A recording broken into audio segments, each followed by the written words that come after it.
Hello again, young people. This is Unit 2, Lesson 1. This video, part 2, is Earth's energy. As always, your textbook starts with a phenomenon. And the phenomenon that it begins with, in this case, is the eruption of Mount Pinatubo in 1991.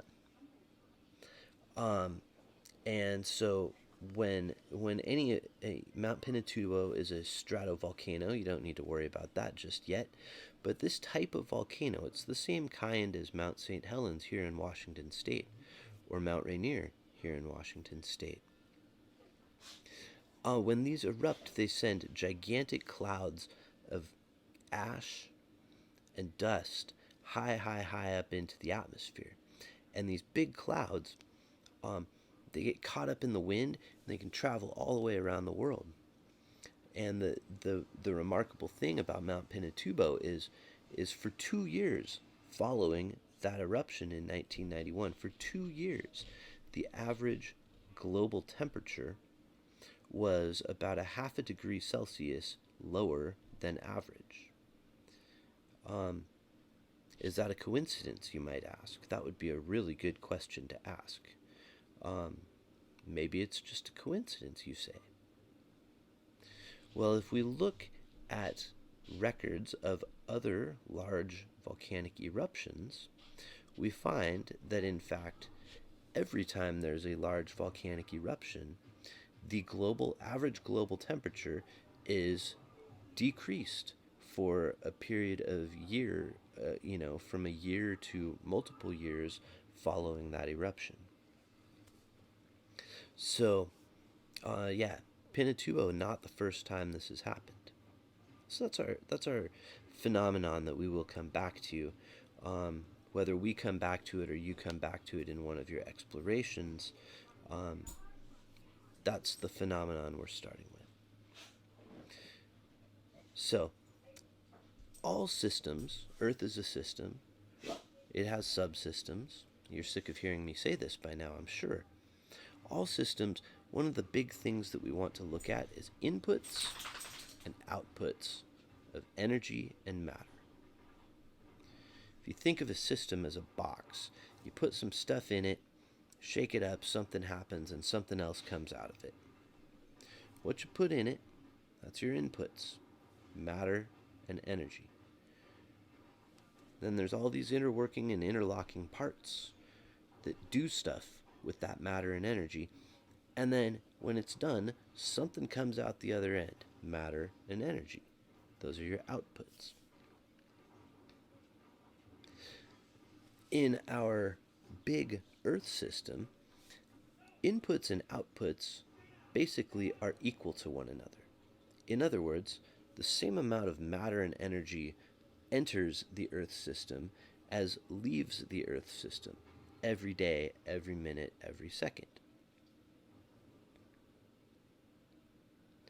So for Earth, most of the energy input, almost all of the energy input, is in the form of radiation from the sun. That big glowing ball that shows up on the eastern horizon every day. The reason that radiation from the sun is the only input energy we can get is because radiation is the only kind of energy that can travel through the void of space.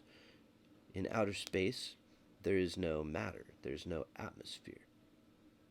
And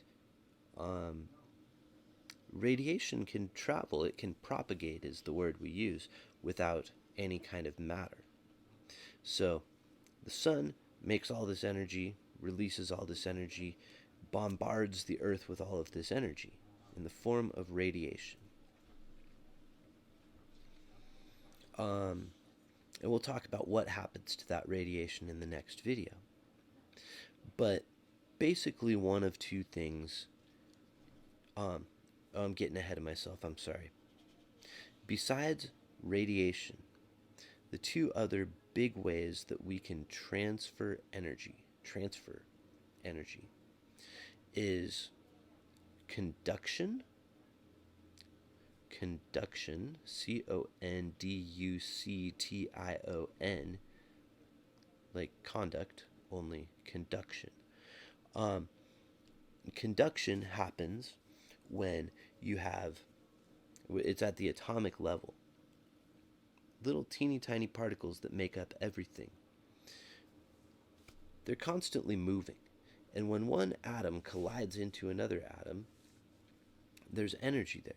And the faster those atoms are moving, the more energy there is. So the faster those atoms are colliding off of one another, they can transfer energy. If a fast moving atom hits a slow moving atom, that slow moving atom's going to go a little bit faster. And in this way, energy can propagate or move through an object, or through matter. I should just say through matter. It doesn't have to be an object. It can move through the atmosphere, through conduction. The other big way that energy can be transferred is through convection. You've maybe heard of convection. Maybe you have a convection oven at home. And convection has to do with the density of matter. Less dense matter tends to rise, and more dense matter tends to fall, because greater density, you can think of it as heavier. So the more dense stuff is heavier, it settles to the bottom. Well, if you warm up more dense stuff, we're going to introduce some energy, we're going to heat that stuff, whatever that stuff is. When you heat something, it expands. And when it expands, it becomes less dense. And so if something is less dense, it expands, but if it was at the bottom, now it's going to start floating up. And what's going to fill in underneath it? Well, some more dense stuff. But then if we heat that, it's going to start floating up. If you've ever seen an old lava lamp, it's the way lava lamps work.